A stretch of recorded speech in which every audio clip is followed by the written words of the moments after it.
So, just to preface this video, we do allow our dogs to go freely up and down the stairs. We just do not allow them to be on the stairs when other people are on the stairs. So, our dogs can go up and down the stairs on command, as well as the dogs that we train, obviously. And the basic rule is if somebody is already on the stairs, you have to wait until they're off the stairs. So, this is kind of the beginning stages of how we teach that. And here we go. And I didn't mention the reason being we don't want people to get tripped up or thrown down a flight of stairs because their dog tried to rush past them or go in between their legs or anything like that. So here I've got a 4-month-old Australian Shepherd puppy that I'm teaching this to. And I'm walking relatively slow. So this is the first experience that he's had, with the stairs at the house. And I'm calling him up now to come up, and if he doesn't come, so I anticipated him to slingshot up the stairs, so I didn't have a long line on. So he was a fantastic dog to do these videos with, because I kind of get to show you what to do with the dog that doesn't want to come up the stairs, as well as what to do with the dog that wants to come up too quick, because he gives us an example of both of those. So yeah, here I'm just trying to coax him up verbally.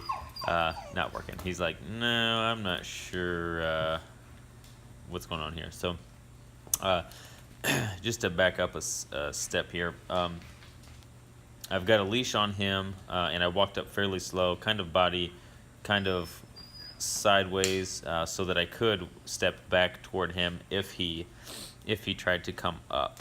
So right now I took Morgan down so that I can call her up, and hopefully he'll follow. As you'll see, this also fails. But this is something that you can try, at home. If you have one dog that you've taught this concept to oftentimes, like with many other things, like doorway manners and things like that, when one dog watches another dog or a group of dogs do something, they oftentimes will kind of fall into step with them.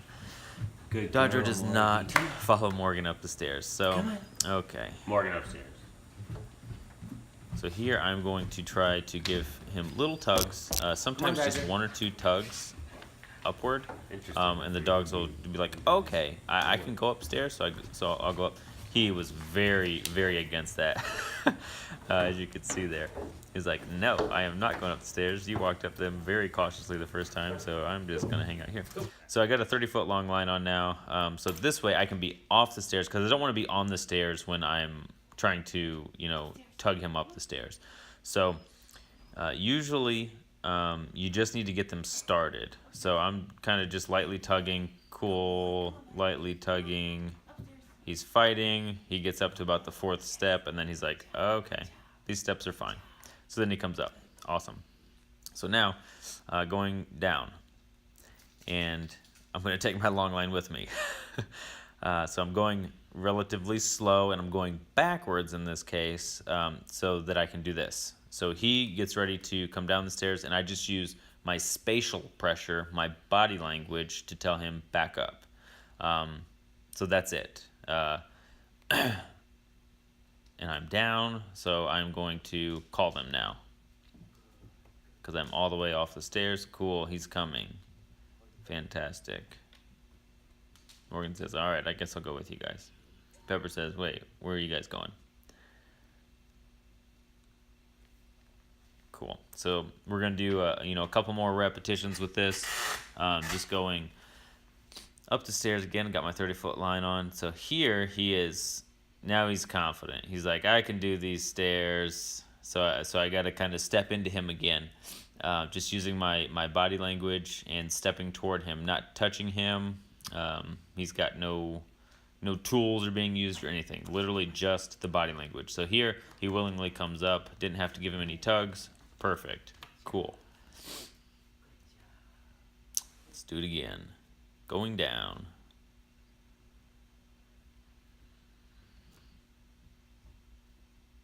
So he wanted to test there. So I'm moving a little bit faster now. After you get a couple reps, they start to get it fairly quick. Cool. It's coming down. Awesome. Good job. Tail's going crazy. He's liking this. Let's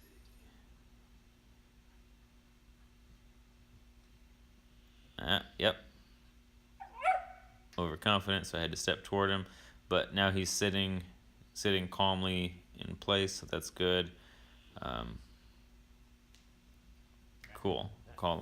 Oh, didn't call him up yet.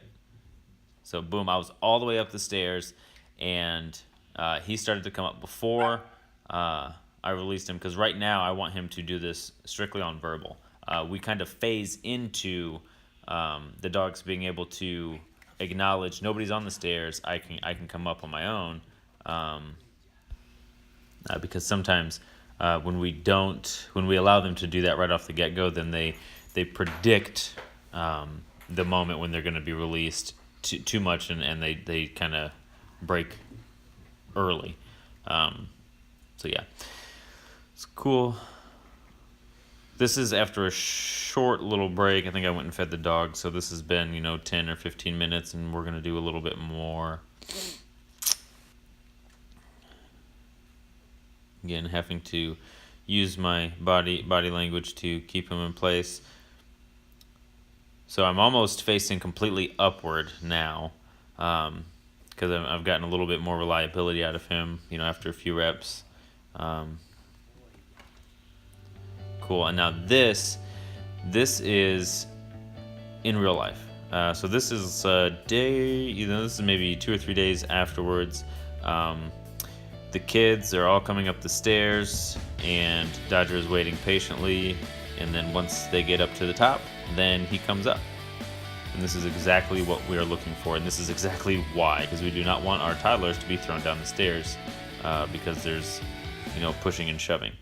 And this is just another example with another dog that we happen to have at the same time. Kids going down the stairs, and Cooper is waiting patiently to be allowed to come down the stairs. So he is free upstairs right now. He's not in a command. He's just waiting patiently. And once everybody gets down, then here he comes. Cool. And he's still on a verbal cue. I think you probably saw his ears perk up there. Cool. That's it. Have fun. Let us know if you have any questions.